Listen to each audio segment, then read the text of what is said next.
Our show's what you know. We'll always watch TV. And if you think we can't, we'll watch more and you'll see. That's why the people of the web believe in Jim from Las Vegas and Jakob from Sweden. Welcome, Shows What You Know, your television podcast. I'm Jim, your outie. Oh, and I'm Jakob, your Edi. And today we're going to be talking about Severance Season 2, Episodes 8, 9, and 10, the conclusion of the second season of Severance. That's our main feature here. We're going to do a spoiler-free discussion, and then a spoiler discussion, and then we're about to be severed for another 3 years, at least, until we can talk about this show again. Yeah, it seems like it. I mean... do I have a lot to say about Severance? I'm not sure. I guess we're about to find out. But before that, Jakob, you teased something before we turned on these microphones. What do you got for me, man? Well, do you wanna ask me what TV shows I've been watching? Maybe. Oh yeah. What TV shows have you been watching? Tell me, I gotta know. Well, Jim, I could tell you. But why don't I sing you? Okay? All right. Mama told me not to. I did it anyway, misbehaving. Daddy said don't, but I said I'm gonna misbehaving. Pies on the windowsill, swimming in the creek, catching crawdads and playing with the stick. I wore lipstick and I got caught a-shaving. Just two little country kids out here misbehaving. Have you never watched this show before? I have yet to watch until this past week, The Righteous Gemstones, which you've recommended. I never actively chose not to watch it, but there's a line in the song that I just sang that I didn't get to, but it's running through the house with a pickle in my mouth. Yes. And it's my favorite line. But my partner basically was running through the house singing that line over and over. And I was like, what? And that's not unusual, but I was like, what is it this time? And she said, that's from some TikTok sound from a TV show. And I was like, Righteous Gemstones. Jim has recommended that to me. Let's watch it. And we watched the entirety of season 1. Perfect timing as the 4th and final season of The Righteous Gemstones is currently airing. But yeah, you told me to watch it ages ago, and you were right, Jim. Can you summarize what the show is about in like a sentence or two? Well, it's basically like a southern super church or mega church, however you want to break it down, but like the family behind that. So it's essentially Succession, but in a mega church. John Goodman is the patriarch, and then we have Danny McBride as like his firstborn son, and then his siblings as well. Like he's John Goodman's kind of deciding like how he's going to proceed as he's coming towards the end of his career. It's just the inner politics with that, and just the family dynamics all taking place with like a mega church. And however you feel about that, whether it be faith-based, is there a lot of money? I mean, clearly there's a lot of money going along between donations and these big productions that they're putting on, and the families are all well off. So how much of this is, true faith and belief in religion, and how much of it is just another scam? It's a great show. It's so good.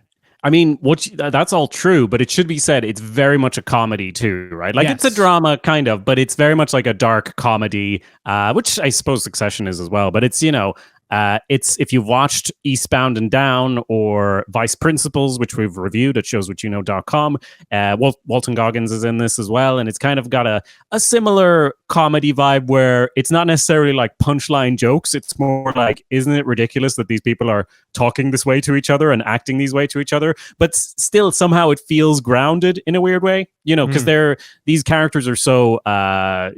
they're obviously insane, but there's still some sort of familial love between them.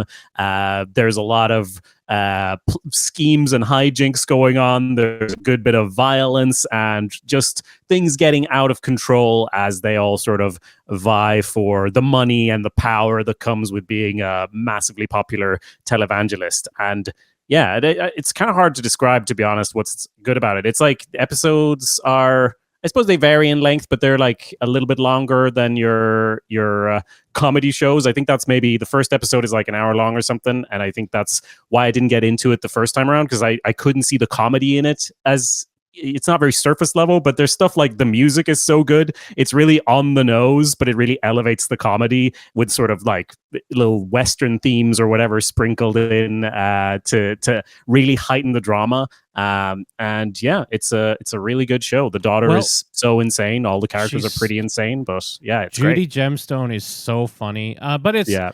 we loved Vice Principals, and it really is that Danny McBride tone that's almost hard to nail down, but in the best way possible. Because on one hand, it can be a slapstick comedy, which is great, but it does ground itself and have like legit, almost like dramatic moments. I mean, very similar again, Vice Principals, like spoiler alert, but like or slight spoilers, like the first season ends with someone getting shot. And I remember at the time we were like, holy shit, like it's cool that this show can go there. Like, and Gemstones does the same thing. You can, and Walton Goggins is back as baby Bobby Billy or whatever. Like he's so Uncle funny. Baby Billy. Everyone is so funny, and I don't know, he really hits that, because you could see that someone would do this show and it would just be a parody of like televangelists or religious people. But I feel like they hit that tone where I feel like they do respect the religion in a way, while also poking fun and showing the absurdities and even like the emptiness of it. Like it does both, and I don't. They make it look easy, but it's not easy to do. Yeah, no, absolutely not. And like just Danny McBride is great in it, of course, and he has written the show, or a lot of the show himself as well. And just like there's some scenes where he's just like a complete hypocrite, asshole, terrible person, and he's like vying to be this next big, leader of the church.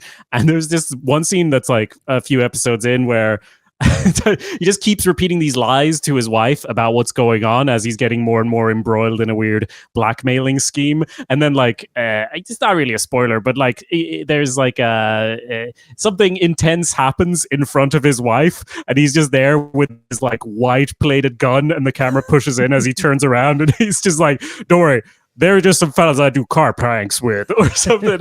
And that's like the last line of that episode. And I was just like, what an amazing, like he's already pushed the limits so far. It's got that sort of Carmela Soprano, the wife has to put up with all this shit and like willfully choose not to see the truth that's right in front of her. And he stretches that to the absolute limit until it breaks. And yes, as I said, I've only watched the first season. There are 3 seasons already out and a 4th season that's currently airing. Are you keeping up with it right now as it's coming out? I haven't. I've watched the first 2 of season 4, and in the same vein of like the premiere of season 4 is awesome because it does take kind of a detour, but in like a great way. There's an awesome guest star in the first episode, and it does take a detour from the Gemstone family a bit. And honestly, I'm excited for you to even watch seasons 2 and 3. It's such a good show. Great. Well, I'm heading right into it, so I imagine we'll discuss it more on Shows What You Know, especially as the show itself wraps up with the 4th season being the last one. So I just wanted to sneak that one in there before we get on to the main topic of today, because we need to dedicate the rest of this to that. But I'm sure we'll get back to the Righteous Gemstones. Please do check it out. Don't be like Jacob. Don't sleep on this. Just get on it right away. What TV shows have you been watching? Tell me, I gotta know. Yes, we've both been watching Severance. Severance just wrapped up season 2. Jacob, what do you think? It was fine. I I have so many notes that all amount to that was fine. Overall, it was okay. It didn't blow me away. Right. There were a good few fuck yeah moments, a good few oh fuck moments, talking about the last 3 episodes, and honestly talking about the season as a whole here before we get into the specific spoilers. But there were a few storylines throughout the season, and it was kind of hard to discuss during the season, right? Because we're always like, are they going to pay this off? We don't know. And there's a few storylines where they didn't pay anything off, where they didn't end up going anywhere. Milchek's disillusionment. Rickon. Do you remember Rickon in this season? He was very good in season 1. His writing was like a core part of the comedy of season 1. And in this, there's a storyline where his writing is sort of being co-opted into some INI training manual. but like there's nothing I can spoiler because that doesn't go anywhere. That's not concluded. And then there's other storylines that do go somewhere, but it felt like they were dragging their feet, stringing us along after sort of, towards a carrot of the mystery. Cobel is a key one for that, right? And then there's other storylines where they actually have a good idea or a solid foundation, but maybe it rang a little thinner than it could have because we're just spending a lot of time on mysteries and goats and stuff. And a lot of my notes are like, maybe Jim's right. So how do you feel, Jim?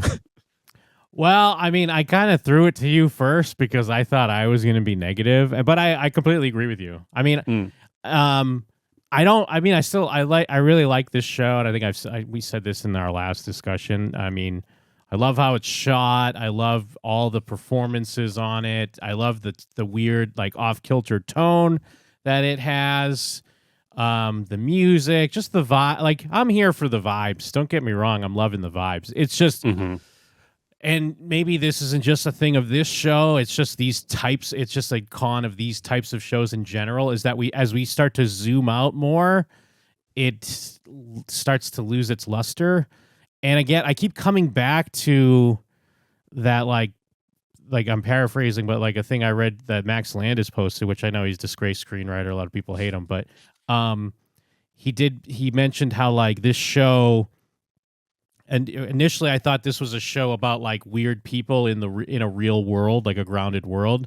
But the more it zooms out, it's like, no, it's just about a real bizarre world, which it's fine either way. Because obviously, it was always going to be this weird near future bizarre take on the world where you could actually sever your consciousness and go to work and have essentially make a whole new person that has to deal with your work life. And that's where they live and exist. But again, as we start meeting more characters, every character is wacky as hell. I think we talked about this last time, not to hit the same point, but it's only his sister that seems like the normal character, because even Rickon, he's like a caricature of a person, like in the best way. Like he's really funny. But like, now we're seeing someone longingly stare at someone eat eggs, and I'm like, all right, what the fuck is going on here? This is the world now. This is the world. I guess this is the world. And yeah, you're right. There's some moments, like especially in the finale, there's like a big moment early, like way early, that I was like, this is awesome. I love that the journey we've gone to get to this point. I love that we've gotten here. And I like that it starts a certain way and then it goes in a different direction. That's when the show's at its best. But then when we have other things that do kind of like peter out a little bit, and again, I don't know if it could be a few things. It could be that they were told like, hey, we want to make sure this show lasts X amount of seasons. So maybe save some stuff and do this or that. Or it could have been like, hey, we have a great idea for a season 1. We don't quite know where we're going after season 1. And now we have to, it's that like, oh shit moment. Like we have to do it again. And as content creators, we were making jokes about that recently. Jakob, if I could plug his video, that's doing really well right now. And I fully recommend it on his YouTube about the rebirth of iPods, or like the breaking down nostalgia. And he made this amazing video, and now it's like, well, now you got to do another one, Jakob. What have you done for me lately? So I don't know. Thank you. Take it. I don't know if the Severance creators ran into that, but it does feel like a little aimless. That I didn't get in the first season, and this is a common thing, the whole sophomore slump or whatever. But I mean, it did just get picked up for season 3. I'm still excited for it. I want to see where it goes. I do give them props where, even though there's a lot of things that kind of don't go anywhere, I do appreciate and do see that they are attempting to explain a bunch of things. I might not love the explanations, but at least they are trying to, well, this is because of this, and this is because of this. So they are giving you a little bit, and more so than other like streaming shows that pop up these days that are mystery boxes where they completely falter. At least they're trying to give you something. So that's kind of where I'm at.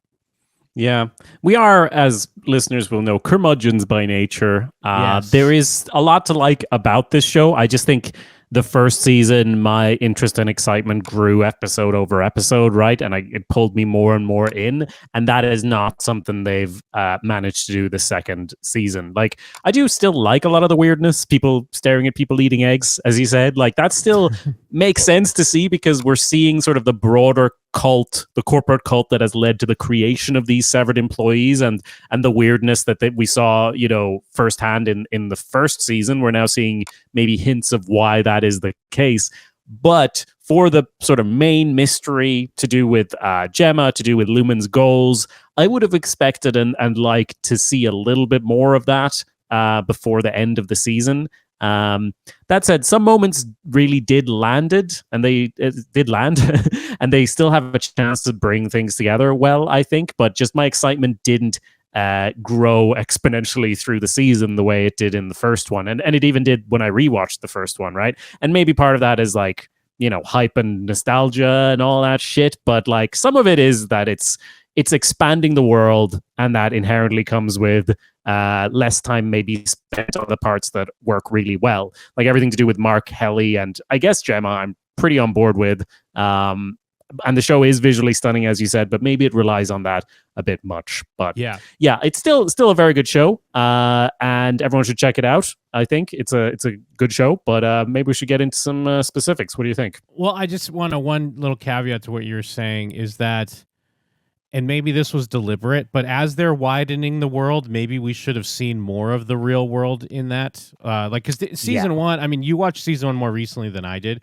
Didn't they touch upon that people were protesting, and there was kind of a real world discussion on, like, people were for being severed, people were against it. Like, there was things happening. In season one, right? There was at least two or three normal people that we met briefly, in that Mark was dating like a normal person that didn't have anything to do with this shit, and that kind of very, very briefly and unsuccessfully, but it kind of gave us an eye into what's happening in the rest of the world and attitudes towards this concept of severance that even though we have a lot more characters this season, we don't actually see that much of the normal world, which is always helpful to sort of contrast all the weirdness with, because if it's all weirdness, it's kind of just a blob.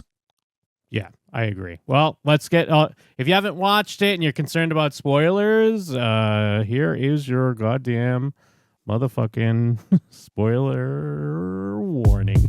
Ayo, this is AI generated bullshit. AI generated bullshit by AI Jakob. Here we go. Spoiler alert, we're gonna spill the beans. No turning back, no living in your dreams. We'll reveal secrets and we'll blow your mind. Darth Vader was dead the whole time, and in The Sixth Sense, Bruce Willis was that kid's dad. Dumbledore killed Snape, made all the kids sad. Man, you can't control these spoiler bars, and the planet of the apes was actually Mars. That's right. Welcome to the spoiler zone, everybody. This is where things get spoiled. So, I mean, a major sticking point, at least from what I gleaned, I was trying to stay away from most feedback because I hadn't watched. I don't like binge the 3 episodes together. Oh, interesting. Is at least the initial comments I saw was on that 8th episode. Either people loved it, or people were like, "Oh my god, this is so slow." I mean, I definitely thought it was slow. I was maybe dozing here and there, but I would rewind it. I made sure to rewatch it. I don't love this reveal of Cobel being like, it's very convenient here. What are your thoughts about this? Well, episode 8, it was. I could imagine it was helped by the binge, because if you're just hanging out in the spoiler zone, you don't give a fuck and you haven't watched it. But episode 8 is a Cobel kind of bottle episode where she goes off to her hometown, and as soon as the previously on hit at the start, I was like, "Oh, is this?" And I looked at the runtime. I was like, "Oh, this is like a Cobel episode," because all the previously on is like, "What's going on with Cobel?" which is what they've been saying for the first 7 episodes. And I wasn't, setting aside the inventor thing for a moment, I wasn't super impressed with how they chose to do it. Like, my dog really liked this episode. My dog usually Doesn't give a shit about anything on TV unless it's like Dune or Lord of the Rings. Anything with big sweeping landscapes, she can't take her eyes off it. And there's a lot of sweeping landscapes in this episode, so she was definitely a fan.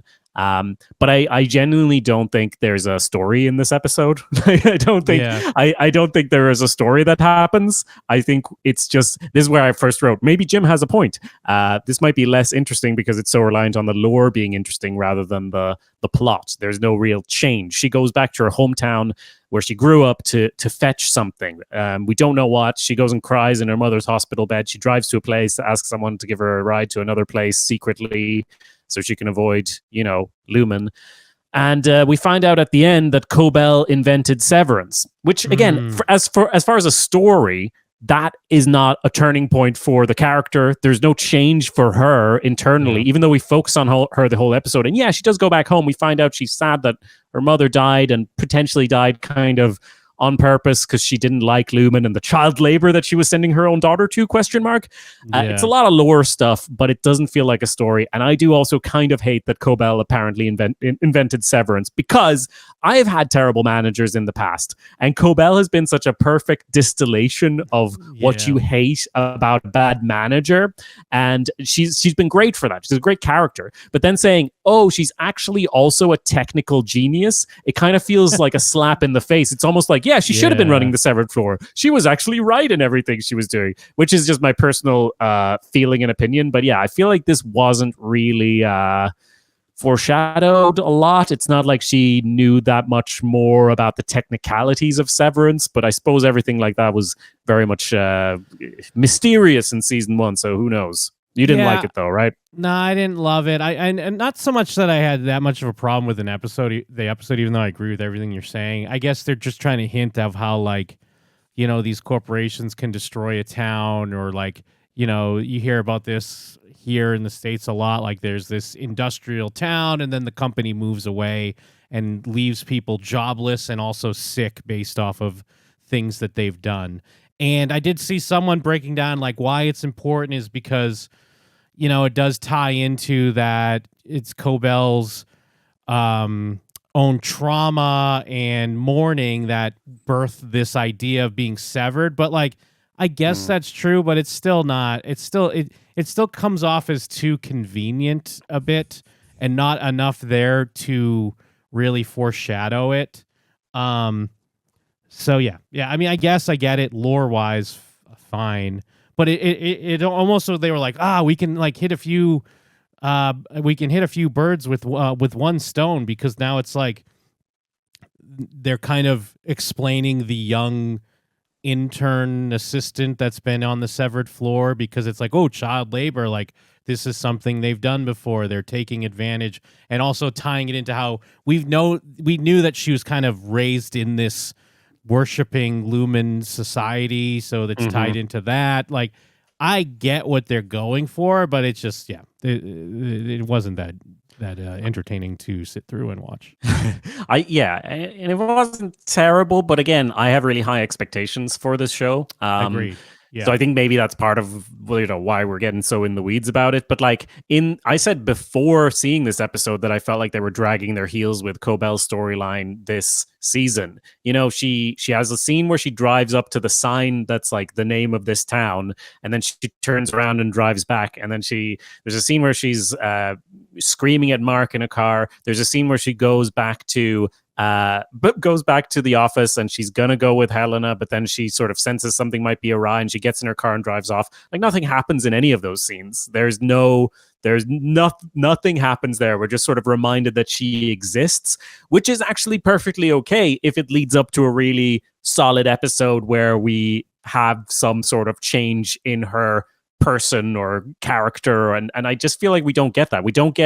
There's not like suddenly a reason that she's working with Mark, as far as I can see, based on what happens in this episode. She goes back home, she yells at, I guess that Sissy is her aunt, I guess. She sort of argues with her for a bit and meets an old friend who was a child laborer with her. But yeah, not that much happens there, really. And maybe if it connected to the last episode, because obviously with Cold Harbor and everything, we kind of get into what is the goal of all the experimenting they're doing on the testing floor, but we don't really get many clear answers to that. It's just kind of, so what we see here about her being the inventor isn't really relevant at all. Like, what is different if we don't know she's the inventor of Severance? I don't think that changes anything in the rest of the season, you know? Yeah, I mean, I guess the only thing I think they're just trying to hint at is that she's realizing this company took everything from her and then turned their back on her, and now it's like. But then again, Cobel is the classic TV character. Like, I get if you love this show. I mean, it's a good show, but it's doing such classic TV things, like. You know, like I mentioned before, they're going to team up with the guy who was their enemy before. Exactly. But that's what's great about that character is now that character's a wild card. You can turn them a villain anytime you want again. You know what I mean? Like, you can always have that moment where it feels like, oh my God, now I know I can trust you. And it's like, haha, no, you can't. Don't you remember? I'm Cobel. I've been Cobel this whole time. It's a very, like, you know, hey, here's Spike from Buffy or whatever. Like, might as well be Spike.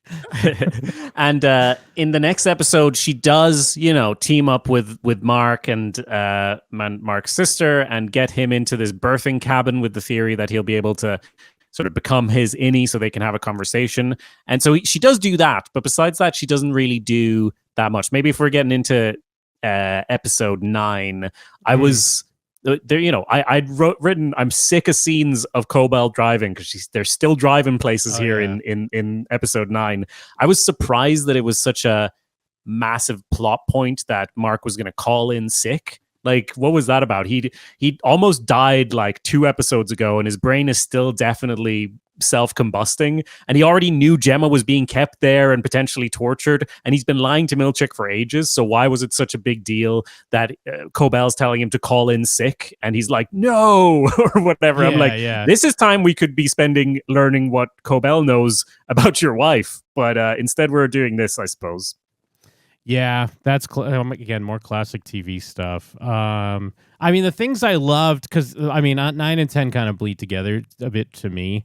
Mm-hmm. The things I loved about like these last episodes, though, I mean, I love all the stuff with Dylan and his wife and the meetings that they were having, like with the severed version of him, and being able to see the like kind of, you know, everyone gets caught up in the day to day, and now she's seeing, like, reminding her of when she first met him, maybe before you get beaten down by the day to day. They kind of almost have to rush this a bit. I wish this was something we got to spend more time on. I still really love how it plays out. It almost feels like it's from a different show, kind of, because it's from the show that we like. Yeah, you're right. Yeah, because we have to do all this, and it comes to this like really nice moment too, where, you know, it's played perfectly, where he basically requests to his resignation, which is essentially committing suicide because he realizes he has nothing to live for, and he gets denied by his Audi, and it starts off with the fuck you, but then it goes into a really nice place. But then it's like he has this moment, and then he has to go rush and block the bathroom door. You know what I mean? Like, it's so bizarre the way it has to jump. But I loved all of that stuff. Yeah, his Audi also, he left the form sort of unticked with if he accepted or rejected the resignation. So it kind of leaves the decision up to the innie. I did like this stuff, but when it comes back in episode 9, because I watch this week to week, right? When it comes back in episode 9, it definitely felt like it was too quick, all of this. Yeah. Like, maybe Dylan would be, like, he's never, known intimacy, the innie version of Dylan, right? So maybe he would jump very quickly towards something like asking Gretchen to marry him with, like, a ring he made himself.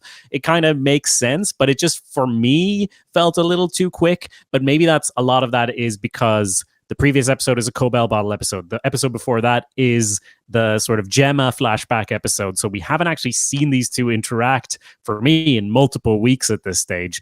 But it did end up feeling a bit like they're playing with the idea of, wouldn't it be wild if this happened, rather than letting us see all of the steps leading up to this playing out. It still is nice. It's one of my favorite storylines still, but it's just the wife episode, the Cobel, the dead wife episode, as I call it, the Cobel episode, they kind of drag that out. So, and it's even like in episode 9 when Innie Helly walks into the white corridors of the office, I was like, oh yeah, this place, which is wild given like what season 1 was, how it was like mostly in there, right? And now there's been a couple episodes where we're just off on different sidetracks. And episode 9 really feels like they're trying to like, oh yeah, let's get all these plots as wrapped up as we can here. Because then we also have Bert and Irving at the train station. Bert picks up Irving, drives into the train station, and they have some emotional moments and stuff. And I was sure that Irving, who we still don't really know his backstory or why he knows about the testing floor elevator or why he's investigating Lumen. I was sure that he was trying to trick Bert into helping him become his severed self so he could complete his secret mission or whatever it was. But I guess we're just supposed to read it as like, no, he feels that intimacy that he had with Bert, even though they're severed, or they feel an attraction at least. But I was just like, these two have had one dinner. Like they don't not supposed to know each other given the rules of Severance. So that was one of those moments where the Dylan moments, the emotional story beats, they weren't quite hitting for me because it felt like we were spending time on other stuff. Yeah, I agree. I mean, I'm still of the mind, I don't think they've necessarily put the theory to bed that Bert was never severed. They kind of almost try to make it seem like he was.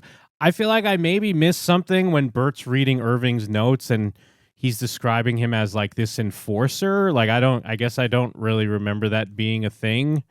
And then he even tells the tales of like, I've gone to many drives. Like he's telling the story about like, I've gone on drives like this, and essentially saying that he's brought people to their demise or being kept down in this, like maybe similar to Gemma being kept by Lumen somewhere, but I didn't really get that beforehand. So, but then again, I some of these episodes I would binge and then I would take a few weeks off and then come back to them. Give me a scene of Bert driving Gemma, in a flashback, like literally, like I'm not even kidding, like in a flashback to like what happened with Gemma. Because skipping now ahead to like at this stage, I'm missing Innie Mark, and the end of episode 9. It's like they're gonna have this conversation. We go into the final episode where there's a conversation between Innie and Edi Mark, and that is great. Like good stuff. So this is what Severance is about, right? So yeah, that's great. And there's conflict between them. They have different priorities, different ways of viewing the world because they're different people, kind of, right? Yeah, that's the question of the show. So that's all good stuff. Because I remember even as I was watching, I was like, holy shit, like this is within, because it's like an hour and a half almost, or hour 15 or something for the runtime on the episode. And this is like within the first like 20 minutes or so. And I love that it does come off. It starts off in this really like nice place, but then their personalities clash. And they both make sense, but also like, Edi Mark doesn't get it, which I like, because why would he? He wouldn't quite get it. And even like his sister has that comment when he's like, he doesn't believe me. He doesn't think I'm going to follow through with it. And then she's like, well, yeah, I mean, why would we? Who cares? Yeah. Fuck him. Yeah, because they don't get it. They're like, he can say all the platitudes of like, I'm so sorry I created you. Let me make sure you never exist again real quick, though. And they try to sell reintegration. And the question is like, okay, how does it work? Like, what is and that's the question we're all asking, right, as viewers. And he doesn't know really. Maybe that's something that, Cobel could have brought up with all her massive experience of Severance. Maybe she could give us some more insight into what's going to happen besides killing Mark if he keeps doing this. But yeah, the big question is whether he's going to complete Cold Harbor and go and save Gemma, right? But what Cobel says is basically like, you're done either way. Like this is you have served your purpose at this stage. We find out throughout these episodes, and I guess previous episodes, there's like 25 files related to Gemma, and it's different Innie versions of her being created. That's what they're doing with macrodata refinement, but we still don't know why. They're just testing it, I guess, to see if the Severance barrier holds. In a weird way, it undercuts some of the not the drama, but it undercuts Innie Mark's argument in a way, because I'm like, okay, because I do care about Innie. Like, I care about the Innies. I'm rooting for them more than the Outies. But then when Gemma has 26, I'm like, well, do I care about those Innies though? Maybe I shouldn't I? But to me, I'm like, those Innies can just die. Those triple depth down Innies, fuck them. Only the one Innie I want to survive. Well, there are the versions of her that have just experienced pain as well, right? So, But don't and they I guess deserve that's love? yeah, no, but I see, yeah, sure, but like I'm just annoyed at a little bit annoyed, and it's like it's such a dumb thing to be annoyed about. But like, well, I want to have all the answers, but like I didn't want all the answers. I just maybe wanted a little bit more. Cold Harbor, Yeah. she goes in. There's a crib. She has to Yeah. disassemble it, and what they're watching for, what the CEO is watching for, and why they're hyping this up as one of the most important things that has ever happened in history is that the goal of Severance is to eliminate pain. Yes. To sort of be able to perfectly partition off our minds or whatever. Sure, okay. Why are there 25 of them? why are they in an airplane sometimes? Is this what's going on there? I don't even have theories on it. I didn't do any digging or anything. I was just like, okay. There's a marching band at one stage. I felt like there were kind of too many severed people this season with the goat people and the marching band people. Yeah. Because a lot of these people exist to uphold cult type behaviors that seem to have no inherent meaning besides just the pomp and circumstance of celebrating Kier and building a weird religion around him. But then obviously macrodata refinement does have a purpose in that they're doing the Severance thing. But what's the purpose of the marching band? You know, they're all clocking in and going in and playing their instruments every day, which is, you know, do they have to hang out and wait for an event to happen? Like other times, are they just practicing sometimes? You know what I mean? Like what? How have they not heard them in these corridors at this stage? Which is, you know, all of that is fine. It's just they have two security people in the two seasons. One of them gets killed in the first season. The other one gets killed in the second season. Surely you'd have a few more people on deck to look after these hordes of people that are feuding with each other. I mean, the other thing, because I started thinking, because the way they built in this lore and have Mark be so important, now I'm like, so what about like Irving and Helly? Like, is their work, are they just placeholders to make sure Mark works? You know what I mean? Like, are they also building rooms for some? I guess they're not. So what is Irving's work at this point?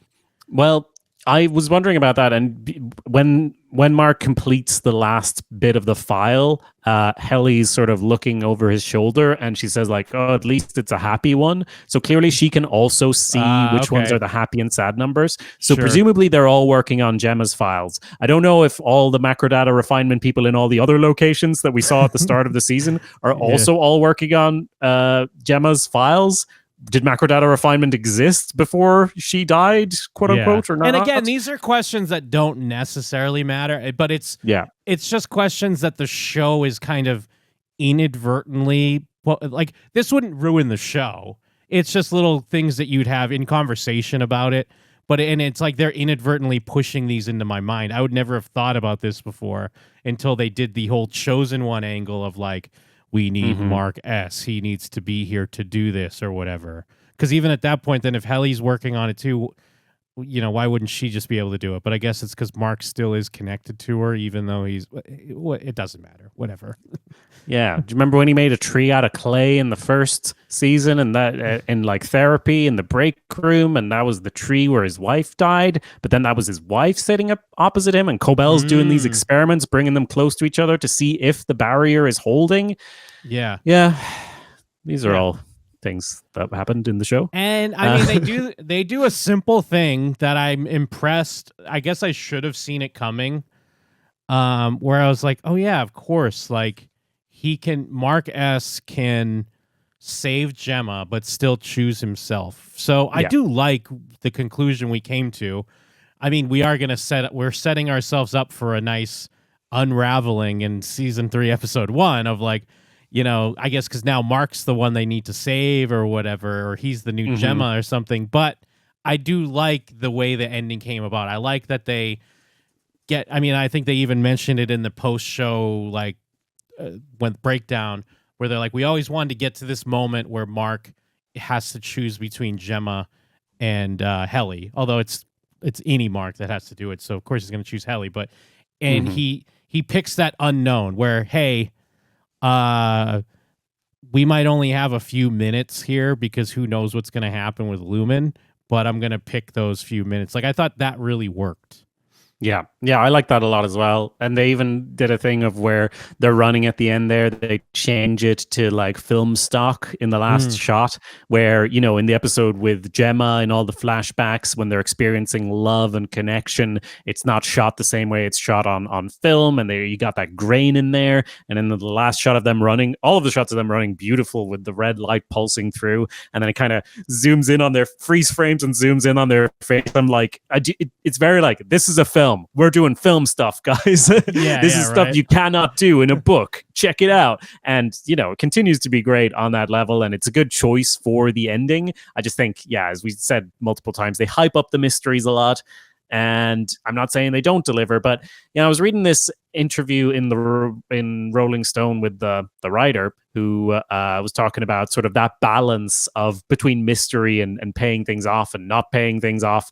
And honestly, a lot of it felt like it was kind of confirming the stuff that we've talked about, not in terms of like confirming theories, just kind of how they think about how they construct the show. Where I actually think whoever did the interview, I'll have to look it up and credit it, but asked really pointed and good questions about how the show is written and put together, like touching on the thing that you've mentioned about how they always have to reset at the start of a season, right? This is just the question. When the first season ended with the Innies pulling this rebellion and putting the company in danger, I wondered how in the world would the show justify having them return to work? And you spend a fair amount of time on that in the course of the season. Then by the end, Irving is no longer working there. Mark just killed a Lumen executive. And in the mechanics of the series, how do you keep coming up with ways that the characters would still be working there? And then the first line of the answer there, we like to blow up the formula at the end of each season and see if we could bring it back. Which is, right? That's exactly, that's how TV. You do it. I can't hate on that. Yeah, I can't hate on it. Because if all of a sudden they didn't do that, it just wouldn't be a TV show anymore. It would be like an anthology. Yes, and this interview got into sort of questions of pacing and stuff like that, where they asked about the Helena Heli reveal, which happens in episode 4. We find out that she's been pretending to be her Innie, and they said that there was a version where we revealed it by episode 2, and there was a period where the audience knew and the characters did not. And then, quote, the fact that the audience and the discourse that the audience has is such a big part of the show, we were very aware of that. We wanted people to be able to talk about what it means, which is not bad in itself, but the interview actually goes into sort of how do you balance that, when there's all these theories about why are the cars and the technologies from the 90s, why is the Audi world, is it like a post-climate apocalypse world? What's happening? Like, what do you do with that? And the answer there was, I feel honored that people are putting that much energy into it and that people are interested in it enough to engage their own creativity. I also feel a little anxious about it because I think that the more people get an idea in their head of what specifically they think is going on, the more likely they are to be disappointed if that's not the case. And so possibly feel like a promise was made and not fulfilled. And then everything in this interview I really agree with, and it makes a lot of sense. And then there's maybe one part at the end of this answer to that question where it's a little wobbly, where he says, at the end of the day, I wish we could make a million versions of this show that fulfill what everyone wants it to be. And I'm like, no, don't do that. Yeah, don't do that. Don't even feel that urge. Ignore us. Don't look at Reddit, And then the last question here, were you a fan of Lost? Yes. I mean, it's got to be hard because, you see all these theories. On one hand, it's just got to be hard because you're like, oh, shit, we weren't thinking of that at all. And then on the other hand, it's got to be hard to be like, maybe I'll borrow that idea. That's a good idea, actually. Because there's all these expectations, and especially with a mystery box show. I mean, we've seen it a million times because if you start digging into Reddit and people come up with these like crazy theories, and even if the show's good, if it doesn't fit their theory, people will have a tantrum about it, and it's like it's a severed floor of their own doing. They built their own severed floor that was then destroyed, and they got upset about it. Yeah. Yeah, I also, just a short one, but I liked the CEO coming to Heli and saying that he sees Keir in her because she's, and this, I think I got this from a comment from the writers, but it's also pretty clear in the show that like Audi, Helena is very suppressed, right? Because she's supposed to be a perfect leader of this company, but that sort of suppression has now turned her into someone that the CEO doesn't see that fire in her anymore because she's adapted all of her behaviors. Clearly, any Helly, that person is still inside. And she sees she sees what Helly is doing and really kind of wants to be Helly in some ways. And then now her dad also wants her to be Helly, but it is the indoctrination of the cult that has turned her into who she is. So I'm interested to see where that goes, given that Mark was the most important person in Lumen history, but obviously Helena is the next CEO. And are we going to get the flip where, is Helly going to get to see the outside? Is she going to be the next CEO of this company? What the fuck does that look like? I didn't even think of it until you were just like laying it out. That's totally what they're at least opening the door for. Because if he's loving Helly, that's a great excuse to just have Helly be the new Audi. But then it's like, do we have to save Helena, the innie? You know what I mean? Like now, where are we going with this? So. I mean, it's still obviously it's still a great show, and there's still a lot of great conversations to be had around it. But they do need to lay off a little bit on just kind of the staring and the slow fades because it does start to feel like, all right, there's a lot of time going on now here. Can we just kind of get to it? See, that's the thing where if we were currently right now in the 90s or early 2000s and the next season of this was coming out next year, I feel like I could stomach a lot of this better, True. Yeah. And now instead, if it's multiple years until I see the rest of this, I don't know exactly what I'm going to remember from this season. I'm probably going to be like, oh yeah, they got Jem out. Like that was, and then, and oh yeah, Irving doesn't work there right now, but he'll be back, what else is going on? What sticks out as key moments? Like there were a lot of good moments this season, but just in terms of the movements and the reveals, I'm going to remember that, Helena was pretending to be Helly for a while. Sure. That was good. That was interesting. There were a lot of good, interesting things in the season, but just like, what I think the show might benefit, because you watch the episodes in a row, it might benefit from the binge, and maybe it'll benefit more from the binge in the future when there are more seasons as well, because they could pay off Rickon's book, they could come back and really smash it out of the park. I'm just like bitter because I don't have it right now, and I do still like the show, so I want to see the rest of it immediately. Yeah, we're still excited. I imagine it's going to be sooner because we won't have there were definitely some hurdles they ran into. Yeah, and I do feel like they probably went more into this. Not saying they didn't have a plan going into season 1. I'm sure they did. But I'm sure when they were breaking season 2, it's clear they were leaving some threads purposely where they already had avenues to go down. So I would imagine, maybe I'm jinxing it and we're going to be 5 years from now, season 3. But what did you think? What do you think about Severance? Are we stupid or are we really astute and insightful? Let us know. Showswhatyouknowshow at gmail.com. Please like and subscribe. Please rate and review our podcast, even on Apple Podcasts, even if you don't use it. Yeah, go to all the places. Let us know all the things. Let us know what shows that are coming up that you want to check out. And check out the Righteous Gemstones. Tell us what you think. Besides that, I think there's just one more thing to say, Jim. Ooh, you know what? And definitely check out Righteous Gemstones, because we should be exploring that in the further episodes. But yeah, what's that one other thing? We thought we just messing around till we met that man in the thorny crown. He taught us the tricks and mischief leads to Satan. So from now on, there's no more misbehaving. Aw. Thanks, I love everybody. it. Thanks, everybody.